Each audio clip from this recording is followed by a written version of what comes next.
Kepolisian Makassar sejauh ini telah melakukan gelar perkara atas kasus konser yang melanggar protokol kesehatan. Dari hasil gelar perkara, polisi akhirnya menaikkan kasus hukum konser tersebut ke penyidikan. Polisi kini tengah melengkapi bukti dan juga saksi sebelum menetapkan tersangka kasus kerumunan di Tripersi tersebut.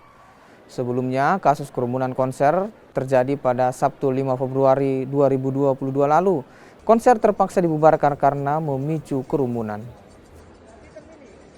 Karena terjadinya kerumunan massa di salah satu gedung yang ada di Kota Makassar, kami dari Satreskrim Polrestabes Makassar sudah melakukan pemeriksaan saksi-saksi. Kemudian kami sudah melakukan gelar perkara dan untuk status terhadap perkara tersebut sudah naik ke tahap penyidikan.